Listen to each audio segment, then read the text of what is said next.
Será que a experiência que a gente chama de psicose é só uma doença, um caos que precisa ser controlado? Ou será que pode ser algo muito mais profundo? Quem sabe até mesmo uma tentativa da própria mente de se curar? É nessa questão que a gente vai mergulhar hoje. Para começar, vamos colocar as duas ideias centrais lado a lado. De um lado, a gente tem a visão mais comum, a da ruptura, ou seja, um transtorno, uma doença, algo bizarro. Do outro lado, uma visão bem mais radical, a da revelação, um processo de renovação cheio de significado. Essas duas palavras, ruptura e revelação, não são só palavras. Elas definem dois mundos completamente diferentes de como entender e lidar com essa experiência. Então, vamos primeiro entender a abordagem padrão, a mais tradicional. Geralmente, a psiquiatria convencional enxerga a psicose aguda como uma falha, sabe? Uma falha dos processos mentais normais. Basicamente, a ideia de que a mente se quebrou. E para dar um nome a isso, existe um diagnóstico-chave, o transtorno formal do pensamento. O interessante aqui é que o problema não seria o que a pessoa está pensando, por mais estranho que pareça. O problema estaria na forma, na estrutura. É como se a gramática do pensamento estivesse toda embaralhada, dificultando a organização e a comunicação das ideias. E se o diagnóstico é esse, qual a solução? Bom, a abordagem é bem direta, é corretiva. O objetivo principal é estabilizar a pessoa o mais rápido possível, e o método para isso, na maioria das vezes, é suprimir os sintomas com medicação.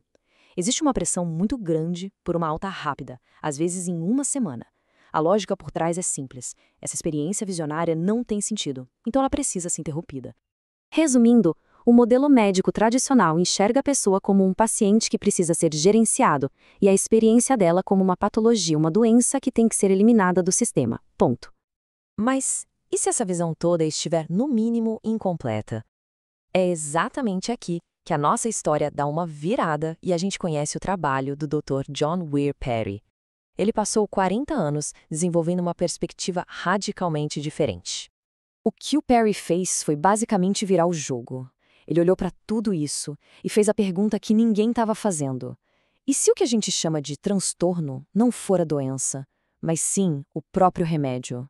Uma tentativa natural e superpoderosa da psique de se reorganizar, de se renovar. O próprio Perry dizia que todo aquele caos aparente é, na verdade, uma outra linguagem. É como se a mente estivesse se comunicando de um jeito tão profundo e simbólico que o nosso trabalho não é silenciar essa voz, mas sim aprender a escutar essa língua nova. Então, a grande sacada do Perry foi essa. Ele pegou a palavra transtorno e trocou por processo de renovação. Ou seja, não é um erro no sistema, é o sistema se reiniciando, numa jornada com um propósito claro, a cura e a reintegração. E é aqui que a teoria dele fica realmente fascinante. O Perry descobriu que, por baixo daquela superfície caótica, existe um padrão previsível e muito antigo, quase como um mapa secreto da psique que se revela nesses momentos. E esse mapa segue um roteiro bem definido. Perry observou que, de caso em caso, a mesma sequência se repetia. Primeiro, uma espécie de morte do eu antigo. Depois, um retorno ao começo de tudo.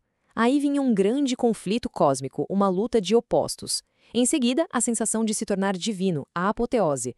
Logo depois, um casamento sagrado simbólico. E, por fim, a visão de um novo nascimento, não só da pessoa, mas da sociedade inteira. E talvez o mais impressionante, a duração desse processo. Quase sempre cerca de 6 semanas. E esse não é um número aleatório. Esse mesmo período aparece em várias tradições espirituais antigas e até em outras técnicas de transformação profunda. Isso sugere que esse timer de 6 semanas talvez esteja embutido no nosso software mental para renovação. Ok, isso tudo pode parecer muito teórico, né? Então vamos para um exemplo real do trabalho do Perry. Uma jovem paciente que acreditava ser a próxima numa linhagem de grandes líderes espirituais. Ela seria uma nova Virgem Mãe. Percebe a dimensão disso? Não são temas do dia a dia, são temas míticos, religiosos, borbulhando de dentro para fora. Bom, se a gente passa a entender a experiência dessa nova forma, a abordagem de tratamento também precisa mudar completamente, certo? E isso nos leva a uma encruzilhada, a uma comparação direta entre dois mundos de cura, um que tenta corrigir e outro que prefere escutar. E essa tabela aqui deixa a diferença bem clara, preto no branco. De um lado, a psiquiatria padrão. O objetivo é suprimir, a ferramenta principal é a medicação e o ambiente grita doença. Do outro lado, a alternativa que o Perry criou, chamada diábasis. O objetivo era vivenciar e integrar a experiência. A ferramenta principal era o relacionamento humano e o acolhimento, e o ambiente era um refúgio seguro. A experiência deixa de ser uma patologia para ser uma forma de comunicação. E agora, se prepare para uma ideia que é quase um soco no estômago. Essa citação, usada pelo Perry, sugere uma coisa muito forte. E se o próprio ambiente do hospital, que trata a pessoa como doente, acaba, de certa forma, produzindo alguns dos sintomas que ele tenta curar?